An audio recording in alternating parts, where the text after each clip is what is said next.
Llegamos hoy, amigo oyente, al Salmo 49. Con este salmo se concluye la primera sección de salmos que comenzaba con la sección de Éxodo en este libro de Salmos, es decir, de los salmos 42 al 49. Dijimos cuando comenzamos que todos estos se relacionan entre sí. Tenemos aquí, por así decirlo, una hermosa vindicación de los caminos de Dios en conexión con los malvados y con los justos. Y hemos visto que Dios guía a su pueblo que está apartado de Él a salir de la tierra. Cómo Él determina traerlos de regreso y aún cómo los va a cuidar durante el tiempo de gran dificultad, de la misma manera como los sacó de la tierra de Egipto cuando estaban bajo el dictador en ese lugar. Esta es una sección muy admirable. Este es un salmo que contrasta las formas, los caminos de Dios en conexión con los malvados y los justos. Es un salmo que no tiende a filosofar acerca de la incertidumbre de las riquezas, de la brevedad de la vida y cosas por el estilo, sino que nos da más bien un gran mensaje. No es simplemente una dulce disertación que nos pide que soportemos braviamente todos nuestros sufrimientos y peligros, diciéndonos que la virtud es su propia recompensa y que la justicia triunfará al final. Ese pensamiento no existe aquí para nada. Nos muestra aquí no solo la vanidad de las riquezas, sino el fin de aquellos que se jactan en las riquezas. Quizá este salmo le parezca un poquito revolucionario, según la forma de pensar del día de hoy, pero creemos que es un salmo que debería ser considerado especialmente en esta época. Permítame ahora leer los primeros 4 versículos de este Salmo 49, y los leeremos juntos para formarnos una idea mejor. Primeros 4 versículos del Salmo 49. Oíd esto, pueblos todos, escuchad, habitantes todos del mundo, así los plebeyos como los nobles, el rico y el pobre juntamente. Mi boca hablará sabiduría, y el pensamiento de mi corazón inteligencia. Inclinaré al proverbio mi oído, declararé con el arpa mi enigma. Lo que él está por hacer aquí, y en realidad en el salmo siguiente también, es hacer un llamado a sus predicadores para que oigan. Vamos a ver eso nuevamente cuando lleguemos al primer capítulo del libro de Isaías. Ya lo hemos observado cuando estudiábamos el libro de Deuteronomio. Usted recordará entonces que cuando el Señor estaba listo para colocar a esta gente en su tierra, Él llamó al cielo y a la tierra como testigos de que Él los estaba colocando a ellos en esa tierra. No solo que estaba haciendo eso, sino de las condiciones en las cuales ellos iban a esa tierra. Y se lo presentó a ellos en la forma de un cántico allá en el capítulo 32 del libro de Deuteronomio. Usted tiene allí un cántico de Moisés que dice en su primer versículo, «Escuchad, cielos, y hablaré, y oiga la tierra los dichos de mi boca». O sea que Dios estaba llamando a los cielos y a la tierra como testigos de la condición en que Él los estaba colocando en esa tierra. Luego, muchos años más tarde, en realidad vamos a ver lo que ocurre unos 800 años después, Dios está listo a sacarlos de esa tierra. Y allá en el libro de Isaías, Él dice, «Oíd cielos, y escucha tú, tierra. Lo que estoy haciendo es hecho en justicia y equidad». Eso es lo que ocurrió cuando Él los exilió de su tierra. Ahora, aquí en este salmo tenemos otra llamada, y la llamada es para oír algo que estamos seguros puede estar perturbando a muchos de nosotros en la actualidad. Nos estamos preguntando acerca de esto en el día de hoy, y lo que tenemos aquí es la pregunta que se hace allá en el versículo 5. Debemos decir que esta sección aquí comienza con la pregunta, y aquí está en el versículo 5. Leamos este versículo. ¿Por qué he de temer en los días de adversidad, cuando la iniquidad de mis opresores me rodeare?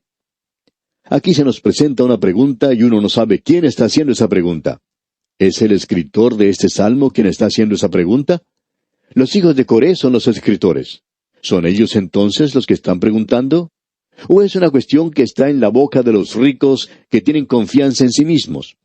¿O es una cuestión que se presenta por los justos, los que sufren injustamente a manos del malvado, o aquellos que tienen necesidad en el presente? Uno puede observar la prosperidad que gozan los ricos en el presente. Debo decir que yo era un muchacho pobre, y la única diferencia que existe hoy es que soy un hombre pobre, pero realmente era pobre, y debo confesar que siempre miraba a los ricos con un poco de recelo o sospecha. Y bueno, sé que no lo debería hacer, pero lo hacía. Siempre tengo dudas acerca de sus motivos. Pero en fin, creemos que este es un salmo que realmente pone el dedo en la llaga para con los ricos. ¿Qué podemos decir acerca de los ricos en el presente? ¿Qué va a ocurrir con ellos? ¿Por qué permite Dios que haya ricos en el presente? Ellos tienen las cosas tan fáciles y parecen no tener los mismos problemas que tienen las otras personas.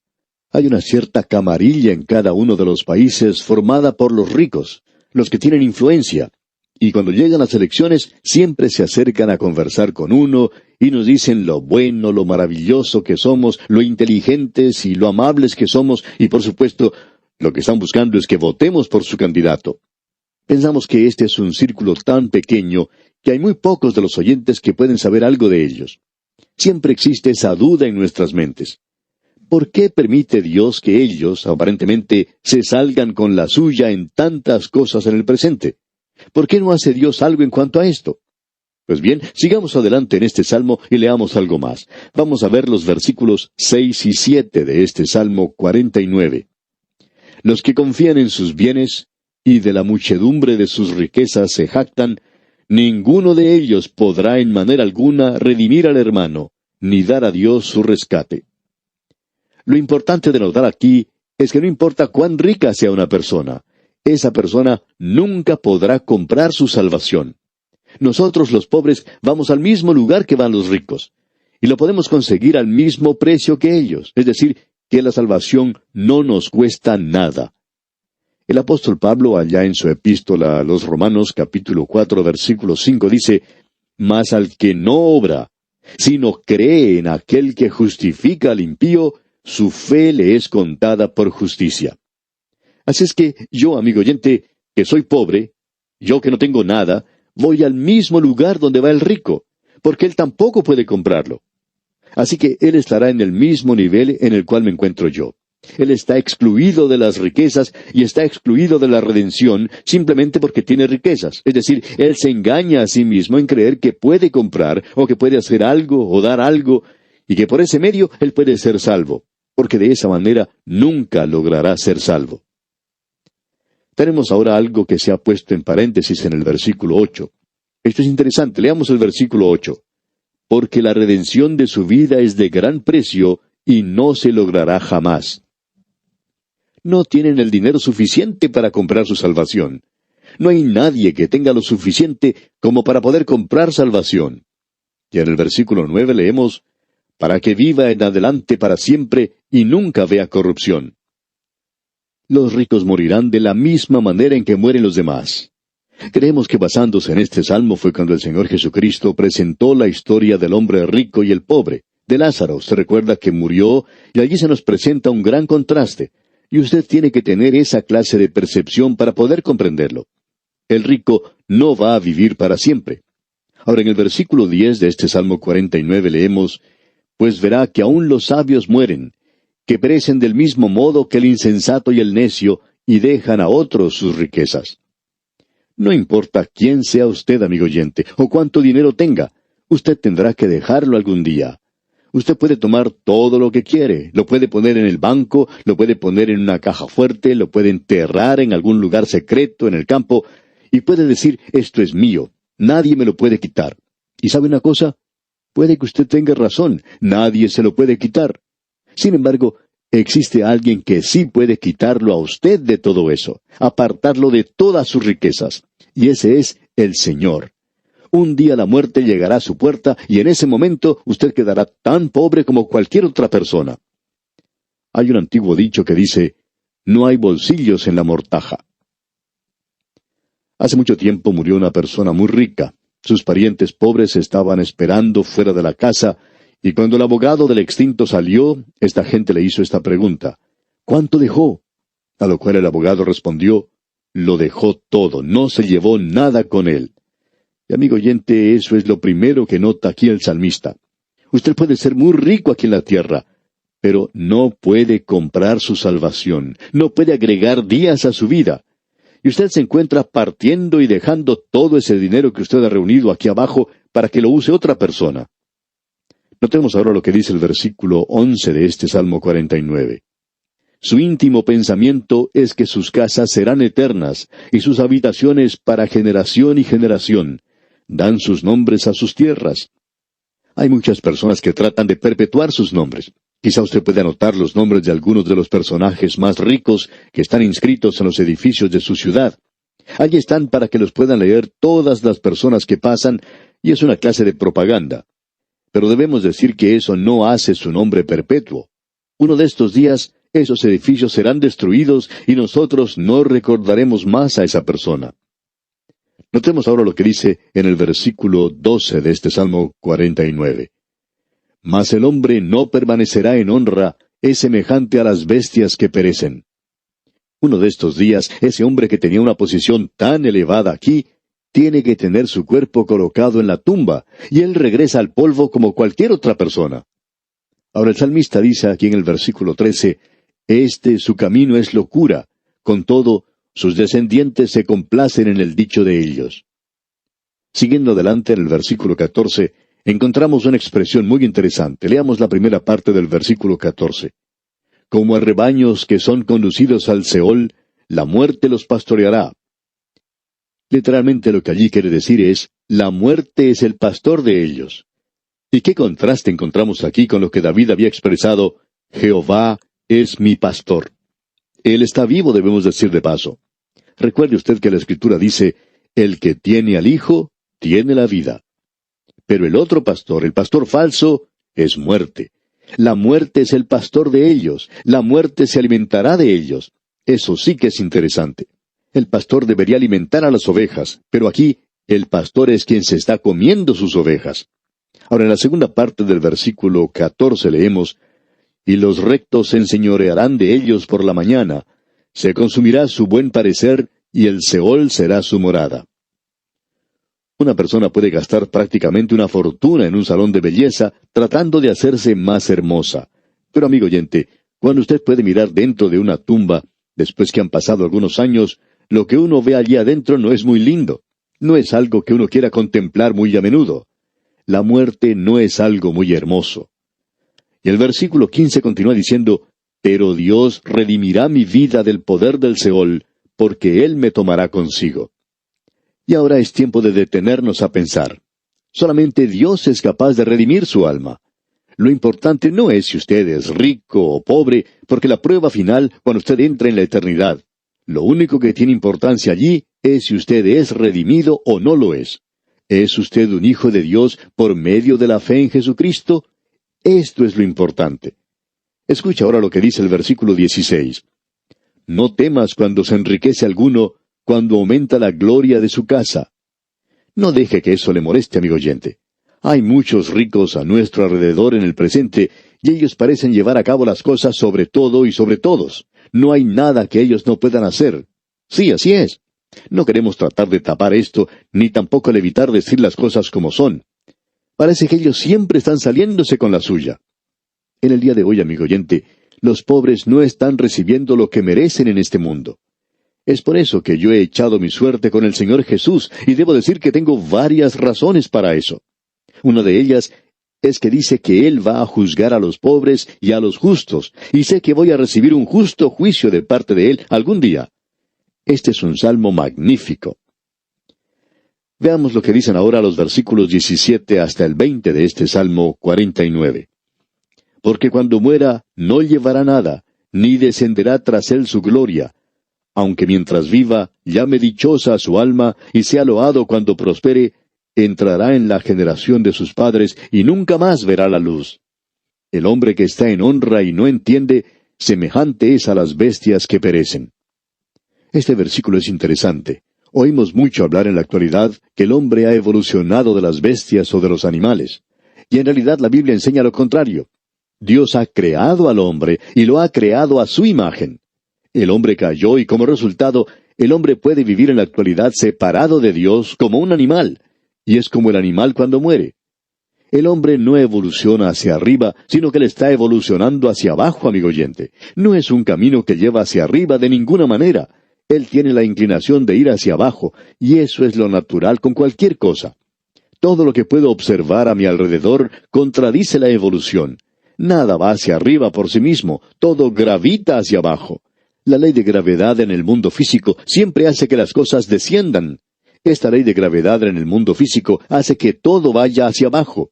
Y en el mundo moral del presente existe una ley de gravedad moral que es en realidad inmoralidad. Hace que el hombre descienda. Y así llegamos ahora al Salmo 50, que es un salmo de Asaf. Asaf era un músico, podemos decir de paso, era uno de los 3 grandes directores de música que estaban en el templo. Los 3 se llamaban Emán, Asaf y Etán. Este es un gran salmo el que tenemos ante nosotros. Es un salmo de juicio. Aquí vemos a Dios que llega en justicia a juzgar a su pueblo, y nos llega justo antes del maravilloso Salmo 51, y que Dios mediante vamos a considerar en nuestro próximo programa. Pero veamos los primeros 3 versículos de este Salmo 50 ahora. El Dios de dioses, Jehová, ha hablado y convocado la tierra desde el nacimiento del sol hasta donde se pone. De Sión, perfección de hermosura, Dios ha resplandecido. Vendrá nuestro Dios y no callará. Fuego consumirá delante de él, y tempestad poderosa le rodeará. Este es un salmo magnífico, y en su introducción tenemos que el Dios poderoso viene. ¿Qué anticipación más gloriosa debería ser esta para el Hijo de Dios? Algún día, amigo oyente, le veremos. Esa es la esperanza de todo creyente en el día de hoy. Y nuevamente tenemos un llamado para oír. Escuchemos lo que dice el versículo 4 de este Salmo 50 aquí. Convocará a los cielos de arriba y a la tierra para juzgar a su pueblo. Dios está listo para juzgar. Él quiere tener muchos testigos para que puedan observar que lo que Él hace, lo hace con justicia. Él dice en el versículo 5, Juntadme mis santos, los que hicieron conmigo pacto con sacrificio. Allí se está refiriendo a Israel, como lo podemos apreciar.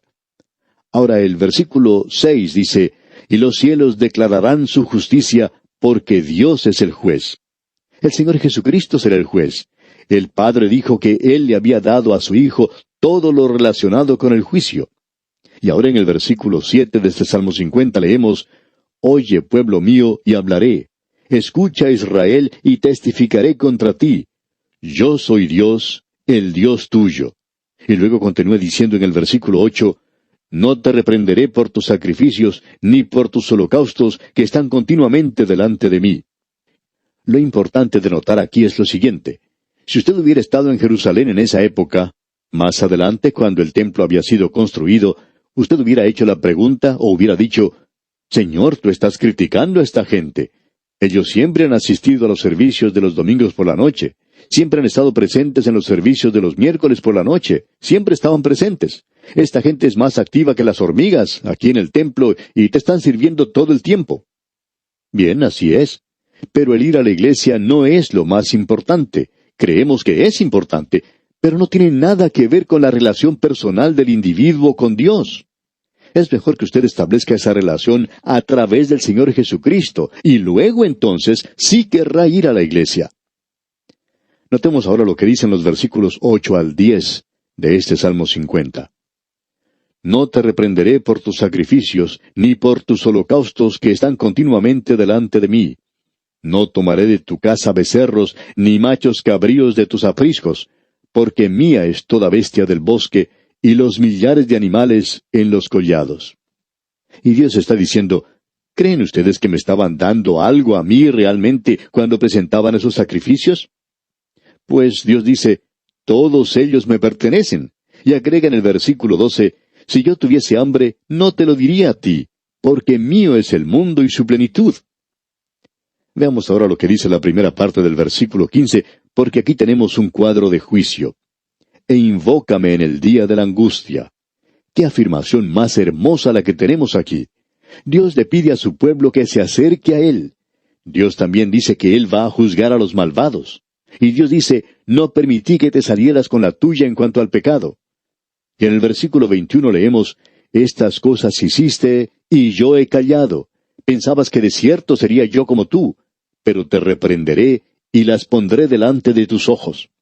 Y luego en el versículo 23, para terminar este Salmo 50, Él dice, el que sacrifica alabanza me honrará, y al que ordenare su camino, le mostraré la salvación de Dios. Amigo oyente, este es un salmo glorioso. Y aquí vamos a detenernos por hoy. Dios mediante, en nuestro próximo programa, entraremos a estudiar el gran Salmo 51, otro salmo de David, y le sugerimos que usted se familiarice con el contenido de este salmo antes de llegar a nuestro próximo estudio. Será pues hasta nuestro próximo programa, amigo oyente, que la semilla de la palabra de Dios, sembrada en su corazón el día de hoy, dé mucho fruto para vida eterna. Es nuestra ferviente oración.